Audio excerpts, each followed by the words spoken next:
right. Thank you so much, everybody, for joining us on another edition of Extreme Health Radio. Thank you for taking time out of your day. I hope you're having a good day, whatever you're doing out there. I hope life is treating you well, and this Christmas season is a good one for you. So thank you again for joining us. We broadcast from Southern California 3 days a week on Monday, Wednesday, and Friday. So again, thank you for joining us. And if you want to follow us on Facebook, feel free to do that. That's extremehealthradio.com/Facebook. And thank you to Mike Adams of Natural News Radio for having us on his network. We really appreciate that. That's a great thing that he's doing. So thank you, Mike Adams, for that.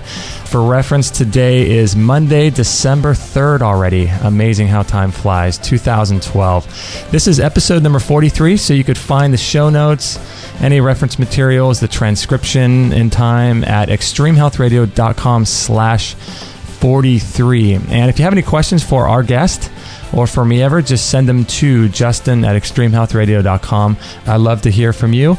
And also our phone number is 949-391-7363 if you would like to call in a question. And this show is brought to you by the Bellicon Rebounder, which is my favorite rebounder on the market. It's an amazing machine. Check it out at extremehealthradio.com/Bellicon. That's BELLICON. And today we've got a great guest, Dr. Dawn Ewing. I will introduce her in just a moment, but I'd like to talk about our upcoming show schedule. On Wednesday, we have Konstantin Monastresky, I believe is how you pronounce his name.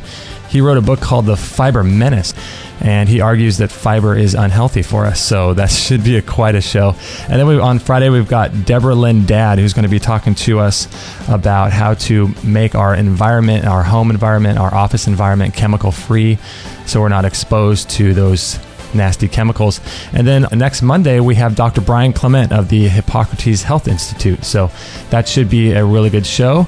And today we have Dr. Dawn Ewing. She has 20 years of private practice in the dental hygiene area, and she's a doctor of integrative medicine. She's the author of Let the Tooth Be Known, and her website is drdawn.net. So thank you, Dr. Ewing, for joining us today. I appreciate that. Thank you, Justin, for having me. Wow, so you have 20 years of experience in this field. At least.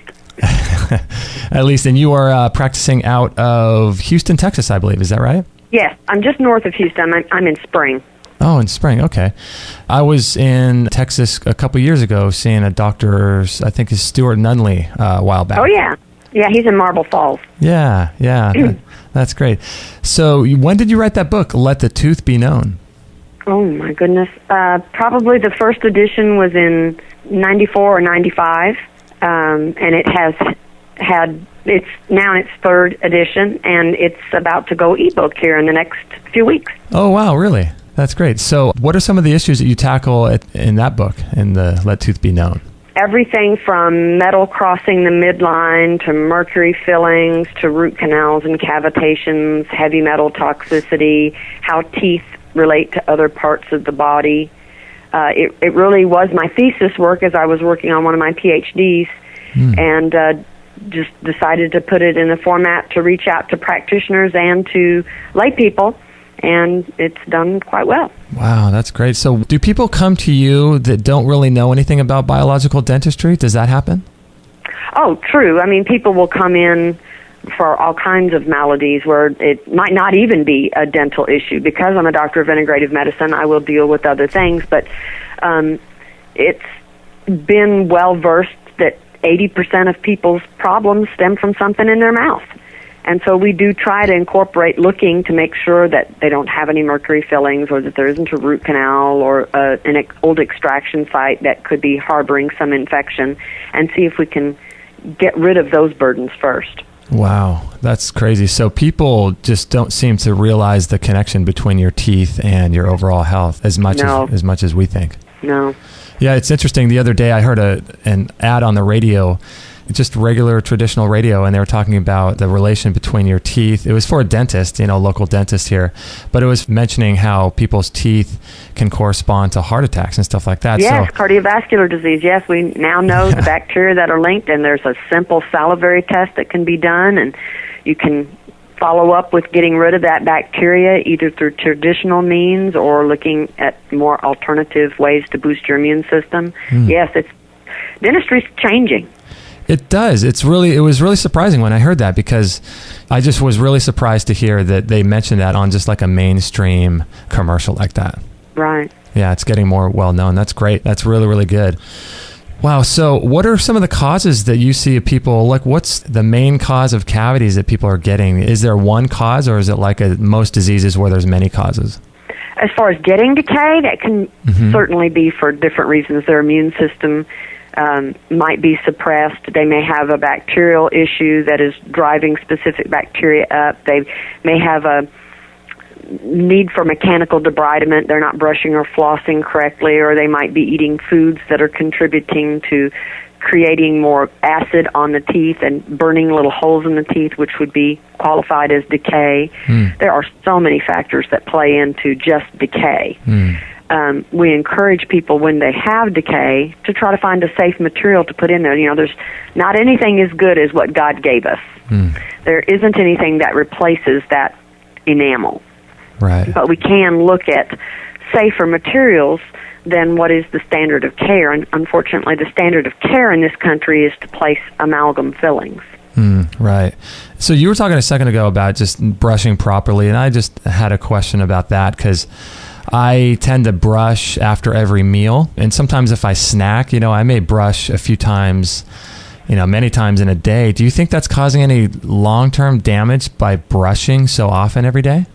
No, not the frequency, but maybe the technique. If you're a person that grabs a hold of their toothbrush with a death grip and scrubs back and forth, you certainly could be wearing grooves in your teeth. Okay. You won't find a dentist in the world that will recommend you use a hard toothbrush, but you can certainly go buy one at any pharmacy because they sell. I mean, people like the feel of a hard toothbrush, but it will abrade and erode away enamel. So that's why a dentist will tell you use a soft toothbrush. I mean, you wouldn't use steel wool on a brand new Mercedes.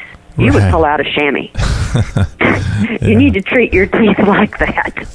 I see. And then I think it's better, like you were talking about the technique, to go kind of in circles, right? Yes.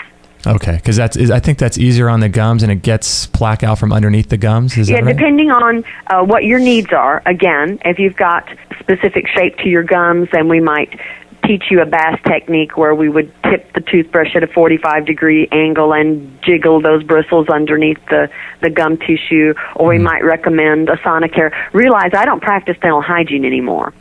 So I do maintain my license, but since I've gotten just into more things, I am next to a dental office. My practice is completely separate, so I'm not so much in dental hygiene to know what the new techniques are that they are using, but I do know that Sonicare is still a good brush to use if you're going to use an electric brush. Wow. Yeah, we had our guest on recently who was talking about blotting. I'm not sure if you've heard of that. No. There's a certain kind of a brush. It's a tapping kind of motion that you do, and it was really interesting because he was talking about how that is one of the best ways to get rid of plaque off your teeth, and that was Ramil Nagel who was on our show talking about that. I use baking soda and sea salt and hydrogen peroxide. That's fine. Yeah, that's an old Kai's method. Okay. That's great. Does the hydrogen peroxide have any issues with the mouth and maybe burning or doing anything like that? No, if you use it continually at a really high grade, then you'll kill off some of the normal microflora, and you might end up with black hairy tongue, but that's the least of your issues. Okay. And you do something called, I was looking on your website, Meridian Stress Analysis, is that right? MSA? Yes. It is also called EAV, electroacupuncture according to Vole, and that is testing the teeth as they relate to meridians and finding out if a particular tooth is a burden to the body. So somebody might come in and they actually may be diagnosed with cancer, and what we may find is that there's a tooth that is completely overwhelming their immune system, and that tooth may end up having to be extracted in order to get that person into a better state of health.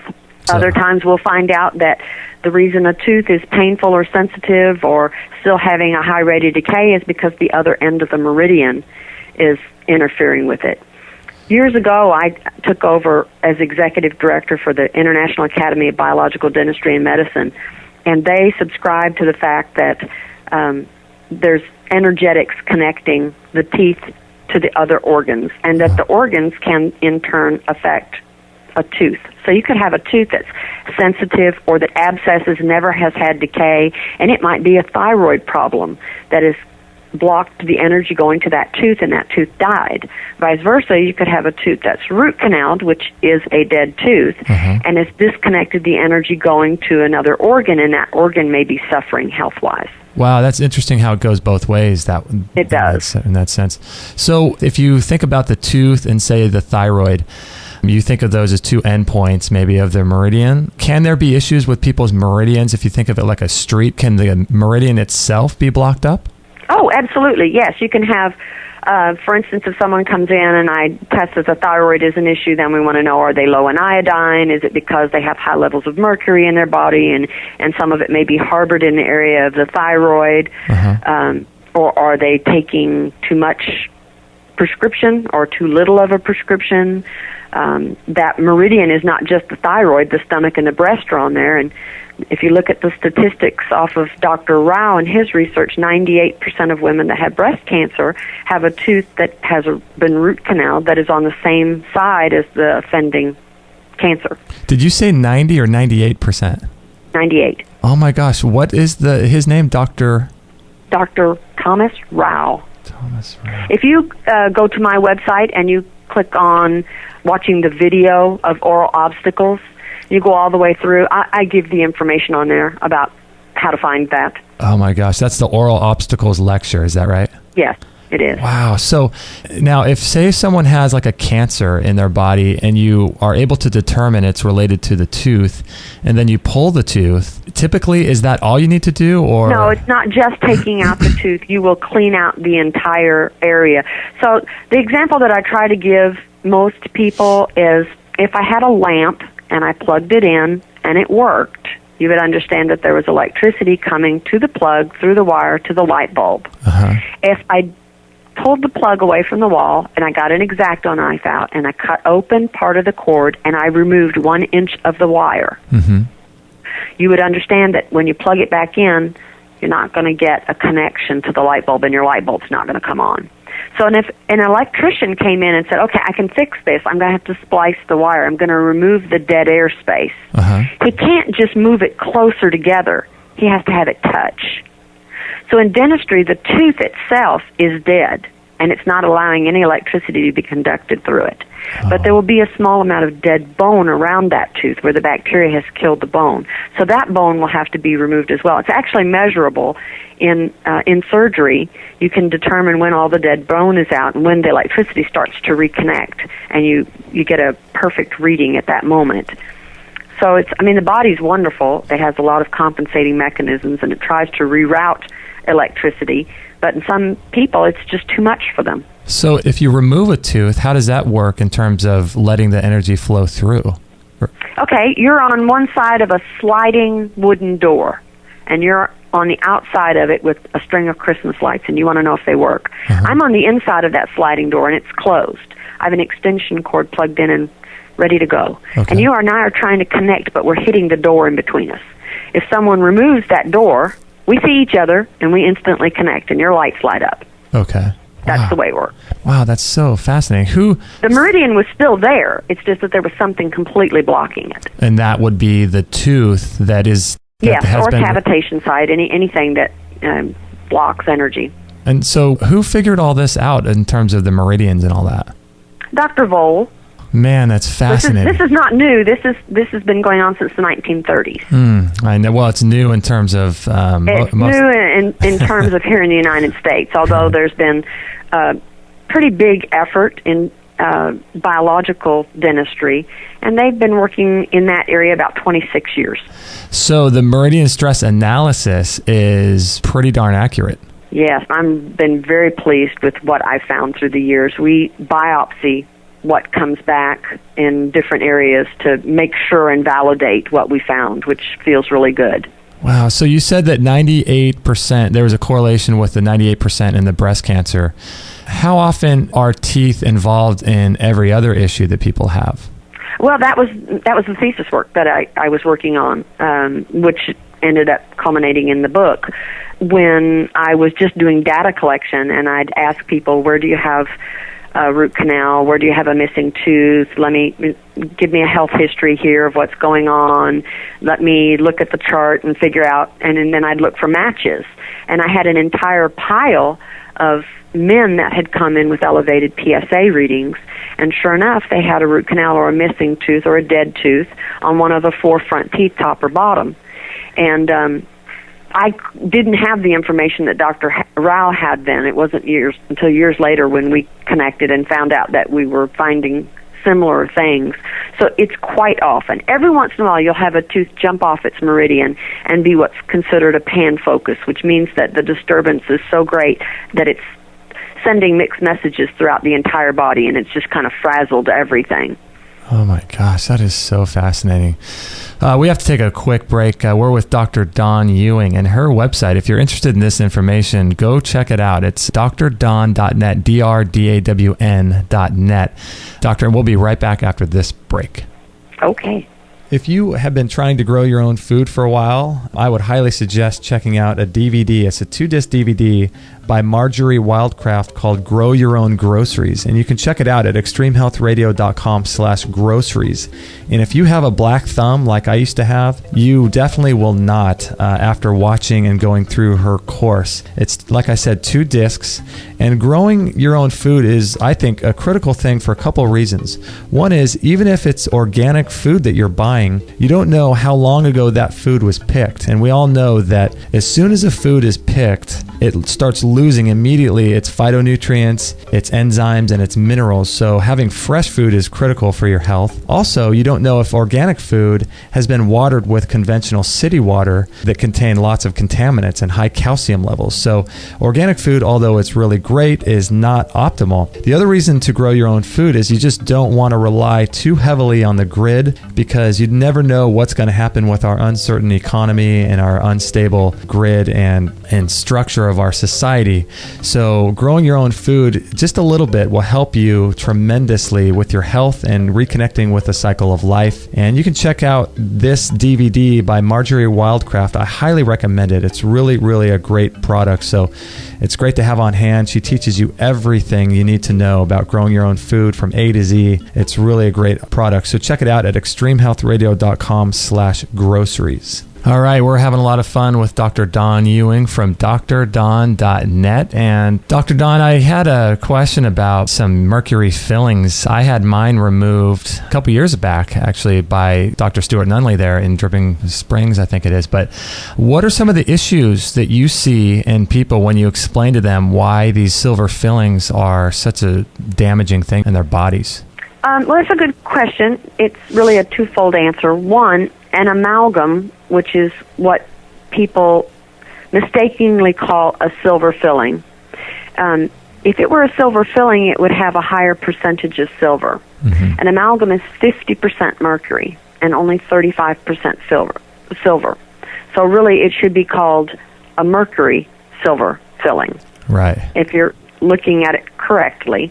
And we know that mercury is a known neurotoxin. If we look at the average weight of one amalgam filling, it's about 1 gram, and that 1 gram contains about a half a gram of mercury, mm-hmm.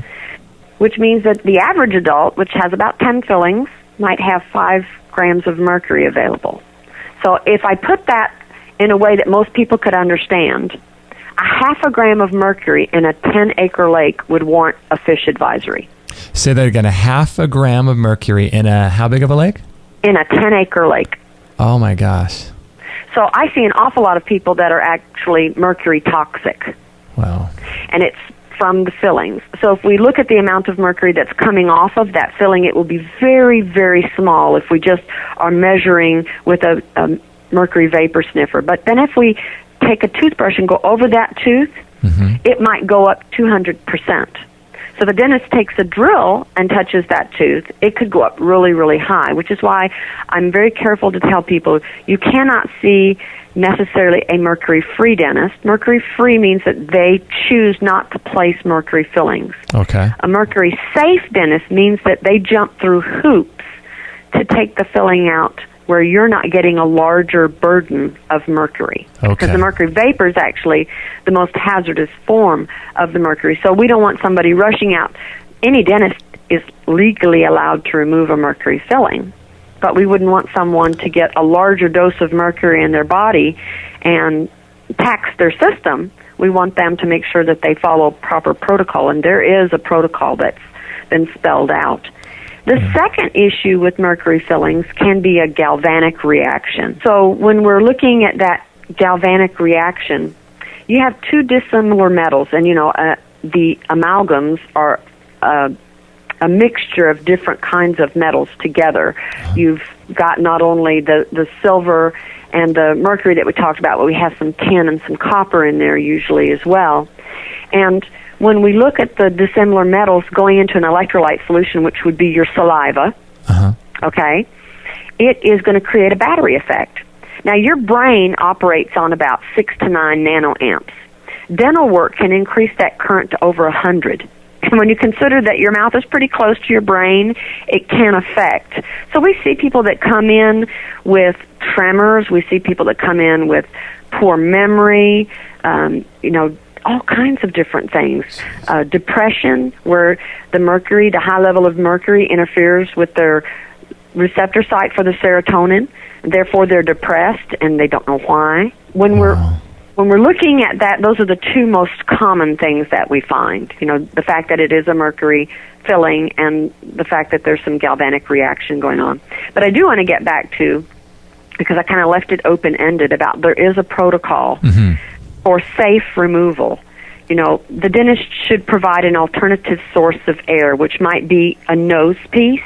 Okay. Your dentist, if he's practicing mercury safe protocol, he will be wearing a gas mask that has two cans on either side. Looks like a mustard gas mask. And the assistant will be wearing one as well, because they understand that when they touch that burr to that filling, they're creating a mercury vapor that will come up and affect them as well. You'll have eye protection on. They'll have a dam on if they can. They'll use a special saliva ejector and lots of water on the handpiece. They will quarter the filling into larger chunks than what you would typically do. They have a special ionizing filter in the room to try to trap mercury vapors. Wow. They really do jump through hoops.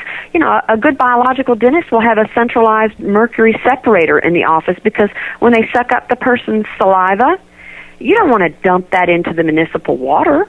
Wow. Because then we end up polluting our fish. Yeah. So a good biological office will have something on their water suction unit that actually is a separator that collects the mercury that's coming through, and have someone come to their office and collect that waste matter. Is that the Huggins protocol? Is that what that is? It's more than a Huggins protocol, but he certainly is a good.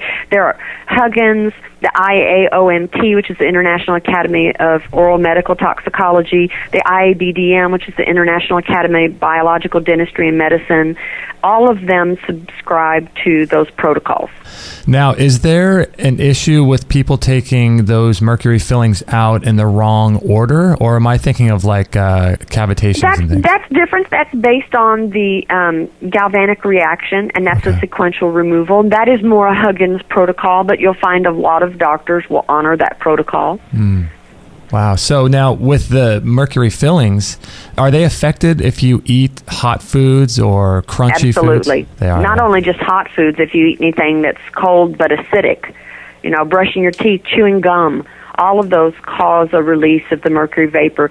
I usually direct people to YouTube and tell them, go watch Smoking Tooth. It's not how to roll a tooth and smoke it. It is showing the mercury vapor coming off of an amalgam filling. And then the end of that shows some research that was done at the University of Calgary to show how that vapor ends up in different organs of your body, which will require chelation in order to get it out after the mercury has been removed from the fillings. When I was visiting Dr. Stuart Nunley, we had IV drips, or it was like vitamin C IV, and it's just amazing what goes on in biological dentistry versus your traditional dentist who doesn't even admit that there's an issue with these things. Right. Well, largely that is founded on the fact that the American Dental Association owns the 2 patents for mercury amalgam fillings. And so they're not quite willing to say that there's an issue with those fillings. There's very good research out there to show that it's a problem. There are other countries that are banning the use of amalgam fillings. There are even countries that pay for their citizens to have the mercury removed correctly because they understand that in the long run they'll be paying less for the socialized medicine with all the health problems that the mercury can cause. Wow. So with this mercury, you said that, I think you said a while back that the average person has about 5 of these fillings. I have about 10 fillings. I'm sorry, 10, yeah. So with these 10 fillings that people have, people listening may be dealing with this and trying to figure out what they want to do next. In the meantime, I think I heard you talk one time about something called the excretory roots. And having, correct. Now, what are those in terms of being able to detox the outgassing of these things even on a daily basis? Well, you will network with a practitioner. When you're working with a biological office, often they are overwhelmed with just getting the mercury out of your body, and so they'll work with a chiropractor or a naturopath or an MD or a DO that will help you make sure that your lymphatics are moving correctly, that your bowels are moving, that the kidneys are functioning correctly, because those are all pathways of how things get out of your body. And you wouldn't want to, for instance, do a candida cleanse and end up with a massive die-off of candida and not have a way for those dead cells to get out of the body, because you're going to get sick. And so the same thing goes with mercury removal. We make sure that all the ducks are in a row so that the person is able to excrete any small amount that they may have been subjected to during the process of removal, even though all the hoops were gone through. Some of these people are very, very sensitive. We have what we call excretors versus non-excretors. An excretor would be someone that, when you do not a traditional hair test, but a heavy metal hair test, they show up with mercury in their hair. It means that their body recognizes that there's mercury in there and it's trying to throw it out because the hair is just a trash can. Whereas if the person has mercury in their body and it's documented through a urine challenge of EDTA, DMPS, DMSA, it doesn't matter, that if it shows up high in the body but the hair test came back low, then that person probably doesn't even possess enough glutathione to be able to mobilize. Their body is not working as God intended. And so they become a mercury magnet. Those people are much more difficult to chelate, to get the mercury out of their body. How you treat them is completely different.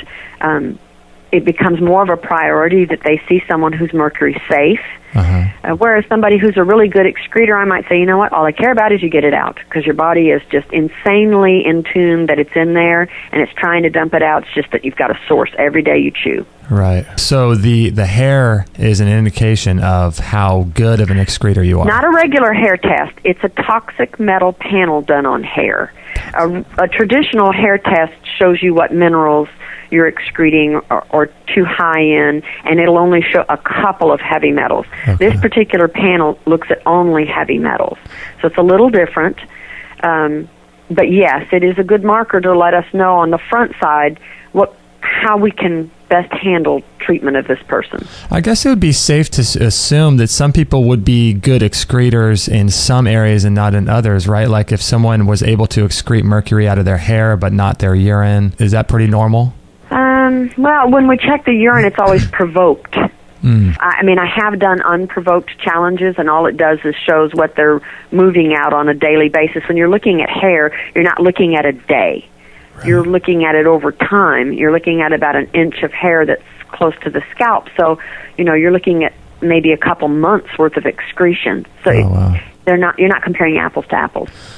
Wow. So now if someone has these issues, what are some of the main organs that are the excretory organs?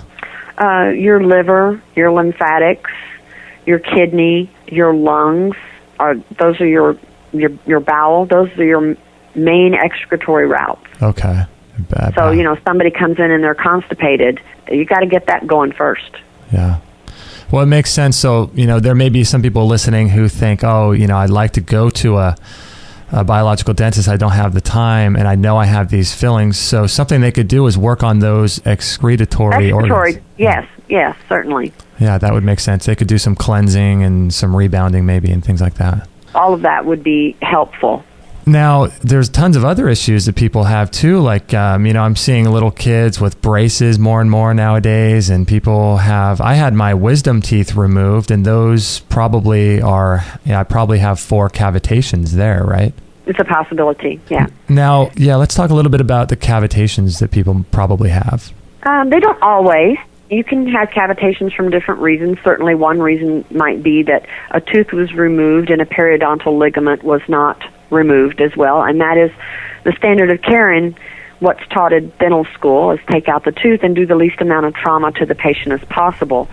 That, in our belief, creates a disconnect. The ligament is what keeps the tooth in place, and now the body's not able to make a clean connection through to clean out that blood clot. So oftentimes that will be an issue. But there are other things that interfere with the body being able to get good blood circulation to different areas, and that might be smoking or use of specific kinds of prescription drugs. An example would be Imitrex for people who have migraine headaches. Or the person might have a clotting disorder that is genetic, or they could have a protein C or protein S deficiency. There are lots of different reasons. Even trauma. Somebody might have had an old football injury and it caused a traumatic event to a particular area, and they end up having a cavitation in a jaw. So cavitation is not a cavity.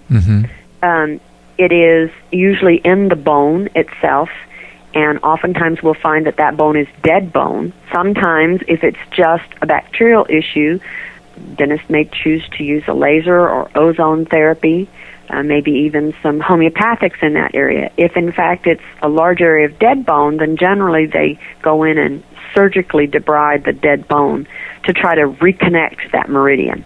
So inside the cavitation, I believe there's lots of different toxins that kind of get accumulated, and the white blood cells can't get to them because there's no nerve endings. Is that kind of how it works? Oftentimes, when we have an area where it's truly dead, it's osteonecrosis is where the bone is dead, but sometimes we'll have bone marrow edema where the blood can get there, but it can't get back out. It's kind of like having asthma, where the air gets in, but the person has to willfully and forcefully push the air out of their lungs. And so that's a different issue, but it's still a cavitation. Golly. There's a lot involved with cavitation. Yeah. First finding out if you have one or not, and then going through treating that specific area. And you're right, typically it's where a tooth was removed. And so now with cavitations, in the same way with the mercury fillings, with cavitations, most normal, regular dentists don't know much about cavitations, or do they? Most dentists have never heard the term. They don't have a clue what you're talking about. Are you serious? Wow. That's great. I mean, how could you make it through that far and not even know that term? That's amazing. They just don't teach it in dental school, and you only have so much time in school to teach certain techniques. Yeah. And you're not supposed to stop learning when you get out. You're supposed to go to continuing education. That's really when your true education begins. Wow. It's amazing. So, it's interesting to find your practitioner and ask him, what kind of CE do you go to? Do you actually sit in the CE, or do you check out and go play golf? Yeah. You'll find alternative practitioners sit through their CE, and they generally will sit after the CE and speak with the speaker. Whereas a lot of times in the conventional world, there's ways around that. Okay, wow. So they're more interested in getting the hours than they are the information. Oh, man. So with the biological dentistry, I'm sure people are sitting here listening and trying to figure out, all right, I live in Ohio, or I live in, Oregon or something. How can I find one? Is there a list on your website, or is there a kind of a master list? If they go to my website, they'll tab right into the International Academy of Biological Dentistry and Medicine. Realize that biological dentists are a little bit different. They will consider nutritional and physical support, with protocols that might involve a team, like an MD or a chiropractor. Having those mercury fillings removed only stops one source of mercury into your body. It doesn't remove it from your body. It just stops a source. You have to look at things like vaccines and maybe some of your dietary intake, and whether you, break one of those corkscrew light bulbs that are supposed to be green, but they have mercury inside. Right. It goes on and on, doesn't it? It does. A biological dentist usually has a team working together to get better results. And I believe Texas is one of the states with the higher mercury ratings in the air. Is that right? We do have high levels in the air. Yeah. All right, we are with Dr. Dawn Ewing. Her website, if you are interested, again, is drdawn, DAWN.net. That's drdawn.net. So thank you, Dawn, for being on. We got to take a quick break, and we'll be back after this break. I hope you're enjoying the interview so far and getting a lot out of it. I just wanted to tell you really quickly about a program by Chris Kresser called The Healthy Baby Code. And if you haven't heard of Chris Kresser, he's got a blog called chriskresser.com, and he's put together an amazing course on how to have a healthy baby and how to avoid things like autism and childhood diseases. And, a lot of kids get leukemia these days, and it's just, childhood diseases is rampant. And if you're looking to avoid all that and to have the healthiest baby possible, definitely check out the Healthy Baby Code. You can find it at extremehealthradio.com/babycode. And it comes with about 5.5 hours of video presentations. It comes with audio presentations, so you can download them to your iPod.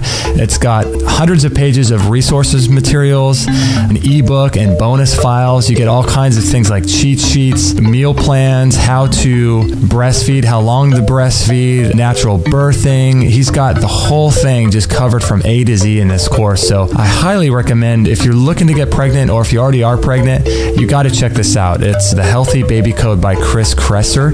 And again, you can find it at extremehealthradio.com/babycode. All right, we're having a great interview with Dr. Dawn Ewing from drdawn.net. And I currently am on your services page, Dr. Ewing, and you've got a lot of great things on here if people are interested. You've got the hair analysis, the urinary challenge, the IgG food allergy test, the iodine loading test, thermography, the Meridian assessment that you talked about, the blood work, and it also says down there at the bottom that you do telephone consultations with people. True. So for blood work, how does that work in terms of, can you send them a kit, or if someone wants to do that and doesn't live in your area, does that work for these people or no? Oh, absolutely. Oh, yeah. We network with different labs, and I have a lot of patients that are out of state that I've never seen before. And we either request that their primary care draw certain labs and try to make use of their insurance where we can. And if we can't, then we direct them through clearinghouses that get labs done at cost. Okay. That's great. So people can see you all over the country and do consultations over the phone, and you can talk about their results and all of that. Yes. Wow. So what is the IgG food allergy test? That is a delayed food allergy. Oftentimes people come in and when we look at the blood work, I'll get some markers where I'm very comfortable that they have some delayed food allergies. But we don't know what those are to, especially if I'm working with someone from a distance. Mm-hmm. So we'll do an IgG. IgE is something that you're allergic to that causes an immediate reaction, like shrimp or peanuts. Okay. And you end up with an anaphylactic reaction. IgG is a delayed food allergy where 2 to 72 hours later you might have anything from constipation to diarrhea. You might have depression, or you might be hyper. It is completely different for everybody. And there's some parameters. We don't want anybody to have food allergy testing done if they've had any steroids for 6 months. Okay. We want to make sure that they've tasted as many of the foods that are on the list, because we're usually going to check about 96 of them. Mm-hmm. And then the report comes back and says, oh my gosh, you're sensitive to gluten, you're sensitive to egg white, but not the yolk or milk or soy, whatever. And that way we can remove those things out of your diet for a time frame and allow the gut to heal. Because again, it's taxing your immune system. So with the food allergy, my wife has a really strong reaction and a issue with peanuts, and she can't do any peanuts. And so that type of thing is more and more common these days. It is. Yeah, it's wild. And so what do you think is that like a gut issue, do you think? It can be. Certainly, again, a lot of the people that I see have heavy metal issues. So candida, which is a normal microflora, gets out of balance from certain different things. One would be abuse of antibiotics, where somebody thinks that they're sick and they go to their primary care and they get a prescription of antibiotics and they do it over and over again, and they end up with candida throughout their body because the antibiotic kills off the bacteria, but the candida is opportunistic, so it's going unchecked at this point, and it just gets out of balance. Another reason would be high levels of mercury in the body. That drives the candida level higher. Another reason would be a food allergy where there's a gut dysbiosis. There's a fungal overgrowth. So we try to find the root causes of what that person is going through. If there's a higher level of candida in the body, but the person has heavy metals, that candida is there because God decided that was a protective mechanism. So if I lower the candida level in someone who has heavy metal toxicity, I may not be doing them a favor at all. Right. So the correct protocol would be removal of the mercury fillings, getting the heavy metal count down in the body, and then if the body doesn't see a need for the candida, it may go away on its own. Instead of putting a person on a miserable diet that they're on for 10 years, and every time they cheat and go off of it, their candida comes back like gangbusters. Because the body is actually smarter than we are. If it sees a need for that candida, it's going to do whatever it can, given the correct tools, to build it back up. Wow, yeah, because candida, if I understand correctly, part of its role is to eat up dead cells, right? It can. It also plays in with the mercury. So it's trying to prevent the mercury from going to the brain. Wow. Excuse me. And so I certainly wouldn't want to kill off candida when someone has high levels of mercury. Wow. It just wouldn't be in their best interest. So we have to look at what the sequence of is everything that needs to be done.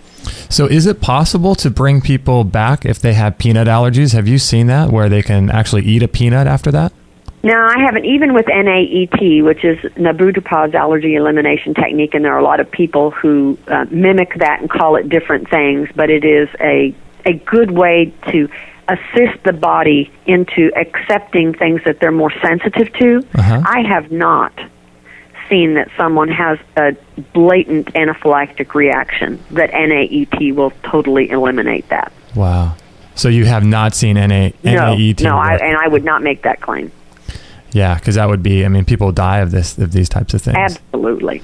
Now, you also have the iodine loading test, and iodine is a mineral that people are desperately lacking in. Is that right? It's amazing how many people show up with type 2 hypothyroidism because they're deficient in iodine, and yet the blood work gives a false impression that the thyroid is functioning correctly. So if they've got low underarm basal temperatures and the iodine comes back low, then we know that they have what we would call type 2 hypothyroidism. Wow, and so you can do a test and to make sure if people are actually absorbing the right. iodine. And when you're looking at that services page, the idea is not certainly that a patient would go, oh, wow, let's just do every test that's on there. Usually we have a discussion, a new patient visit, and we get a feel for what tests have already been done, so we certainly don't want to repeat anything unnecessarily, and where your money would be better spent. Oh, I see. So, I work a little differently than some other places. We certainly have a lot of practitioners in our academy that generally a new patient visit is where you start, and then they'll pick and choose what they think is important for you to have done. Well, that makes sense. You don't want people spending money, where they don't need to be. Just because it's a cool test. Well, sure, but that might not be where your money's best spent. Yeah. So I wanted to ask you about the thermography before we move on. What is that, the thermography? Thermography is a heat-seeking camera that looks at your autonomic response and helps us gather data about inflammation in your body. And it becomes an invaluable tool. And so we do, in our office, we offer full-body thermography, and we kind of specialize in that. But we will break it down into just like breast. But when we do breast, we also do the head and the neck, because that's all intimately tied together. And again, with Dr. Rao's research, we really want to do further data. So we're involved in research in that arena. So it's not uncommon for somebody to say, last time I had breast imaging done, I only had 5 images, and you guys take 12. What's up with that? We just do. We want to make sure that we're incredibly thorough. But the heat-seeking camera, again, it's not, the practitioner has to have a lot of data. I'm going to use myself as an example. Okay. If I had a thermography done on a day that I was really upset about something, and you took a picture of the front of my face, my chin might have a slight red tinge to it. Okay. Now, that could be that I had a periodontal issue or that I had a bone infection. There's something going on dentally. but it's also the terminal point for an adrenal. So if I just told you that you took the image on a day that I was upset, let me calm down or give me something for my adrenals and re-image, and if it goes away, then it in fact is an adrenal issue. If it stays there, then we start looking at, okay, this is more than likely a dental issue. So sometimes women will come in and we're imaging a breast and we'll find different areas and we'll suggest that they go without a bra, and we'll teach them how to do lymphatic massage on the breast. We'll tell them about drinking water and make sure that they're hydrated, and we look at the next images to compare them to see how they are, because those are all things that will mimic those hot spots. But the beauty in thermography is that you're digitizing these images, and you can look at them pixel by pixel. So if something has a tendency to get larger, then we can catch it really early. Wow. If people are interested in if women are interested in this type of test instead of the traditional breast cancer tests, is this something that they could look at as being, they can certainly viable? look at it as an option. Their primary care, depending on how alternative-minded they are, realize that the standard of care here in the United States is to do a mammogram on a woman once a year. Right. Now, in Europe, that's different. They may look at a thermography, and if something shows up in a thermography and the woman is over the age of 50, and they don't have a breast implant that could rupture with a mammogram, then they would consider having either a mammogram or an ultrasound. What I find interesting is that if you had a mammogram and something showed up, your next step would be an ultrasound, which is truly more diagnostic than even the mammogram. If something shows up on thermography, then you would have the option of either having a mammogram or an ultrasound. I guess I'm a little confused personally about why ultrasound isn't used more often. Yeah, that makes sense. Wow. So I guess there's a lot of issues with these mammograms too. I mean, it is. The advantage to thermography certainly is that there's absolutely no radiation whatsoever. It's just a heat-seeking camera. It's very quick and easy. It does give you a lot of information about the body other than what you traditionally see. So when we start seeing a lot of inflammation throughout a body, it might give me a tip that maybe this patient needs to have genetic testing done to see if they're MTHFR positive, which would mean that they need a different kind of B12 than traditionally would be given, because people who are positive have more inflammation throughout their body that no one is ever able to find out why. And then they come back and they image and they have less inflammation. We go, oh, wow, that was cool. We found a genetic flaw. We gave you what you needed, and now you don't have as much inflammation. So there's a lot that goes with it besides just looking for clues and tips for cancer or infection. God, that's so amazing that the work... They can go online and Google, good thermography centers in their area. So they could just put in thermography maybe in their zip code or something. Wow, it's amazing, all the connections that are being made and the work that's being done. It's so great to see cutting edge people like you out there doing this kind of work, so that just the average person can understand more and understand there's more to their teeth than they realize. Right. Wow. Your whole body is connected. Yeah, I know that we're kind of running against the clock a little bit, but I have a root canal in it's my upper left side. I think it's about four teeth from my middle tooth. And that's something that I need to get dealt with. What are some ways that you deal with root canals if people have them and need to figure out a solution for that? Find someone who is either trained in muscle testing and dental issues. Okay. Or find someone who uses EAV and is trained in dental connections.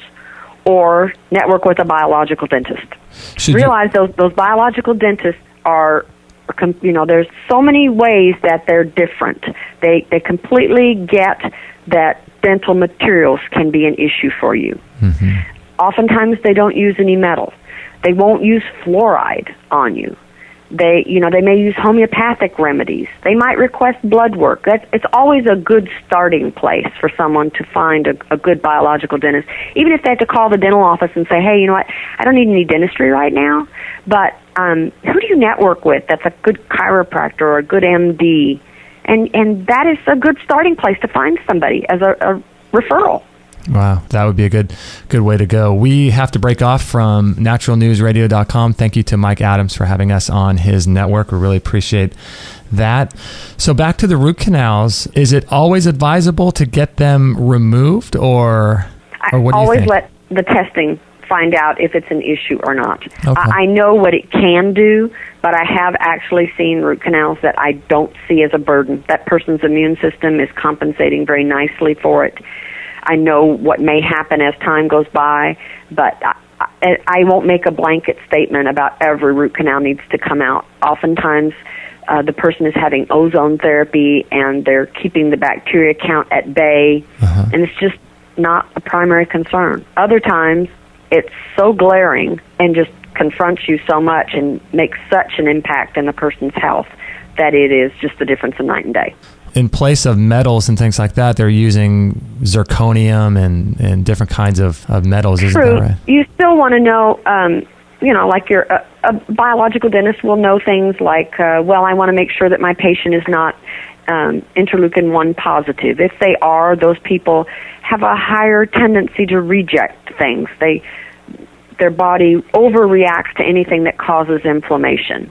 And so why would you want to put something that's foreign into the body if you have a genetic predisposition that says it might fail? It's expensive to get an implant done. Yeah. But true, we have biological dentists that use titanium, and we have ones that use zirconia. Personally, I'm more a fan of the zirconia because I do admit that the titanium can suppress a T cell count. It can shorten out a meridian, and we've not seen that with the zirconia. But the zirconia doesn't conduct electricity, so that now there's a blockage again. So you have to determine if that person is going to be able to tolerate that. It's not something that you can just, jump in and do and not have the possibility of the body reacting. Right. What do you think the chances are of, in the future, maybe growing a little pulp from stem cells and going that direction? We are seeing things now that 20 years ago I was shaking my head at going, not possible. So I'm going to pray that that's going to come true. Wouldn't that be great? Because that would be completely biological, wouldn't it? It sure is. I mean, as it is now and I do participate in dental surgery, but I'm using the EAV. As it is now, we use PRF, so we're looking at using the body's own blood cells to make a Band-Aid, a plug, if you will, and put it back in the body so that we don't have to use anything foreign like the bone augmentation material that we used to have to use, or some of the materials that we used to have to use. We're now using the body's own cells for. Isn't that great? Yes. Gosh, that's a lot of hope. That's great because, kind of in a related issue, but it's not that related. I have a torn ACL in my right knee, and part of the surgery that they want to do, I haven't had surgery on it yet, but part of it would be putting, I think, like a metal plate into my knee. And after learning a lot about how the dentistry works and putting foreign objects in your body, I'm not too interested in having a metal plate in my knee because in my mind, I think it would cause a stress to my immune system. Do you think that that's kind of It's a real possibility. Again, looking at genetics, if you're interleukin-1 positive, then you might rethink that. You might be visiting someone who does prolotherapy instead. That's, there are always options, and everybody just needs to look at what their options are and then weigh out what feels right for them. Yeah, I'm doing actually prolotherapy now and having some good results. I'm trying to avoid surgery for that reason because I don't want something foreign in my body. In the same way that, I have a root canal and I want to, work with that as well because it's really just a foreign object that your body has to deal with. Well, you can always go with a removable appliance, which is less of a burden. Do you think those are good? Because you can take them out each night kind of a thing, right? You can take them out. They make them out of all plastics or vinyls now. There's no metal if you're seeing a biological dentist. So it might be less of a burden, or they might decide to do either a Maryland or a Carlson bridge.